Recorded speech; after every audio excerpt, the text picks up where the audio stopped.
कभी खुद को एक गरीब चाय वाला बता करके आपका वोट मांगने वाला जो बाद में चौकीदार बन गया, आज इस देश का स्वयंभू राजा घोषित हो चुका है। 8 केंद्र शासित प्रदेशों को मिला करके हमारे देश में 36 राज्य हैं और 8 बड़े महानगर हैं। इस प्रकार साल में 3 से 4 चुनाव होना आम बात है। में राज्यसभा, लोकसभा और एमसीडी के चुनाव को भी शामिल कर दिया जाए तो पूरे देश में साल भर चुनाव का माहौल रहता है। और इन्हीं चुनाव में इस देश का आत्ममुक्त राजा अपनी पार्टी के लिए चुनाव प्रचार करता है, जिसका सीधा प्रसारण इस देश का गोदी मीडिया अपने चैनलों पर करता है। इस राजा के छोटे से छोटे इवेंट का खर्चा 10-20 करोड़ से लेकर के बड़ी रैलियों में यही खर्चा हजारों करोड़ में चला जाता है।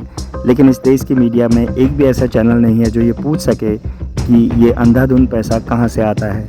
2014 से लेकर के अब तक 35 चुनाव हार चुके इस राजा का दक्षिण भारत में पूरी तरह से सफाया हो चुका है और उत्तर भारत में सिर्फ 6 राज्यों में इसकी पार्टी बहुमत में है।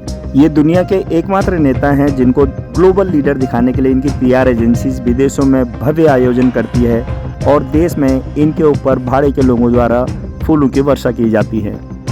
आपराधिक सत्ता, डरा हुआ मीडिया और अंधभक्तों की प्रचंड मूर्खता से घिरे हुए इस देश में इनकी नाकामियों की लिस्ट भी लंबी होती जा रही है। देश को बुलेट ट्रेन का सपना दिखाकर साल भर चुनाव प्रचार में बिजी रहने वाले इस राजा के राज में जब भीषण रेल दुर्घटनाएं होती हैं और जब ये घटनास्थल पर पहुंचते हैं तो इनके समर्थक मोदी के बेशर्म नारे लगाते हैं। 2 जून को उड़ीसा में हुई भीषण रेल दुर्घटना में अब तक 288 लोगों की मौत हो चुकी है और 1000 से ज्यादा लोग घायल हैं। लेकिन ये पहली घटना नहीं है। पिछले 9 सालों में हुई रेल दुर्घटनाएं आपको चिंतित कर सकती हैं।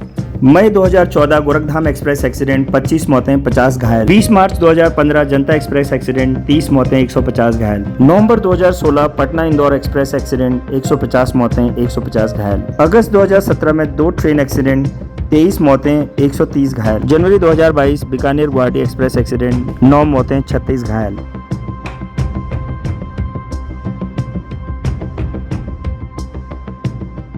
यूपीए सरकार और मोदी सरकार के कार्यकाल में होने वाली रेल दुर्घटनाओं की संख्या में कोई ज्यादा अंतर नहीं है और अभी मोदी सरकार का 1 साल का कार्यकाल बचा हुआ है। लेकिन इसमें चिंता करने वाली बात यह है कि पिछले 10 सालों में रेल सुरक्षा तकनीक में हुए विकास का मोदी सरकार ने कोई फायदा नहीं उठाया। और ये बड़ी हास्यास्पद स्थिति है कि उड़ीसा रेल दुर्घटना से पहले देश के ज्यादातर लोगों को रेल मंत्री का नाम भी पता नहीं था, क्योंकि जब भी किसी नई ट्रेन का उद्घाटन करना हो तो वहां पर सिर्फ प्रधानमंत्री मोदी ही दिखाई देते हैं।